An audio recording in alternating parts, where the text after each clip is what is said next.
আসসালামু আলাইকুম বন্ধুরা, কেমন আছো সবাই? আশা করি সবাই খুবই ভালো আছো। সো গাইস, আমি সাহেব আর তোমরা দেখছো এক্সপ্লোর বাই সাহেব।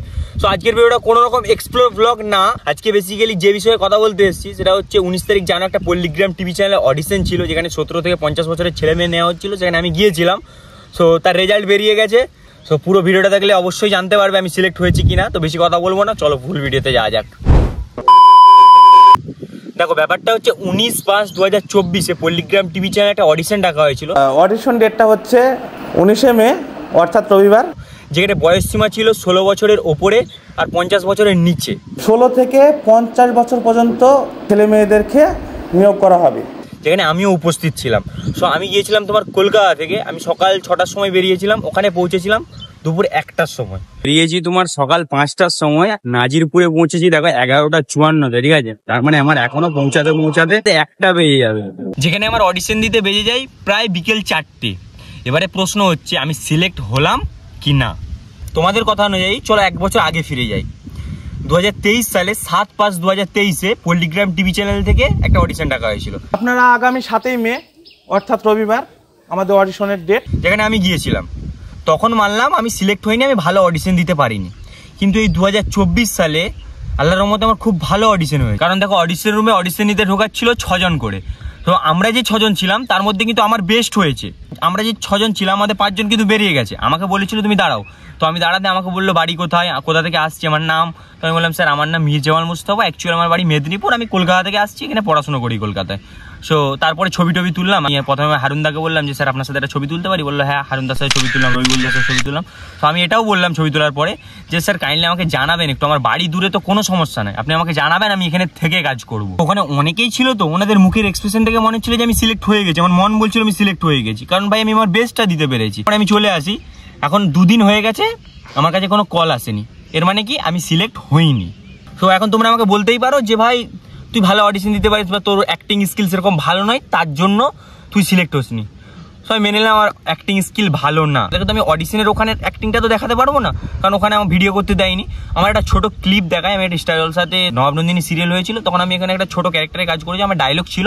সো ডায়লগের ক্লিপ আছে, একটু দেখাচ্ছি, তোমরা দেখো। প্রথমে নবাব ভাই, গোলটা কর। এই গোলের উপরে আমাদের ম্যাচের হার জিত নির্ভর করছে। গোল চাই চাই। মন দে নবাব, এটাই লাস্ট চান্স, জিততে হবে। এবারে যদি তোমার মনে হয় যে আমার অ্যাক্টিং স্কিল একদম খারাপ, তাহলে তুমি ভাই ভিডিওটা স্কিপ করে চলে যেতে পারো, কারণ নেক্সটে আমি যে কথাগুলো বলতে চলেছি সেটা তোমার মাথায় ঢুকবে না। এবারে আপনাদের যদি মনে হয় আমার অ্যাক্টিং স্কিল ঠিক আছে, তাহলে আমি সিলেক্ট হলাম না কেন? তার একটাই রিজন, আমার বাড়ি দূরে বলে।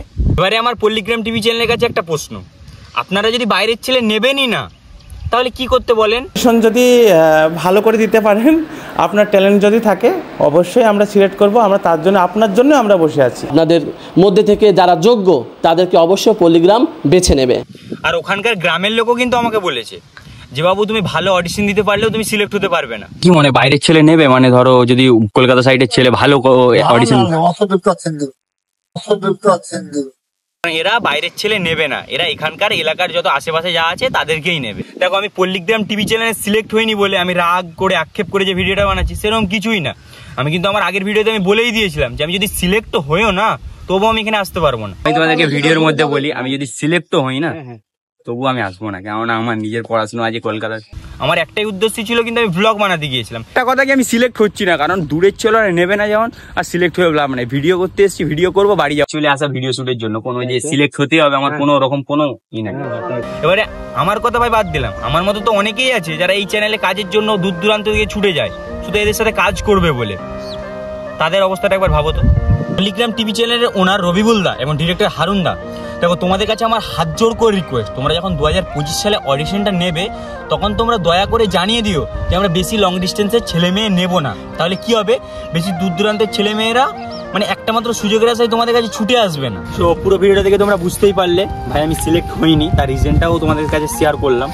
আর সবচেয়ে বড় কথা যেটা, ওটা হচ্ছে ওনাদের ব্যক্তিগত চ্যানেল, ওনারা কাকে সিলেক্ট করবে কাকে করবে না ওটা ওনাদের ব্যক্তিগত ব্যাপার। সো এখানে আমরা ইন্টারফেয়ার করতে পারি না। আমার জাস্ট একটাই বলা যে দূর দূরান্ত থেকে ছেলেমেয়েরা যেন না গিয়ে হ্যারাসমেন্ট যেন না হয়। আপনারা নেবেন মানে সবকে নিন, আর যদি না নেবেন বলে দিন, ডাইরেক্ট জানিয়ে দিন যে আমরা নেবো না এরকম।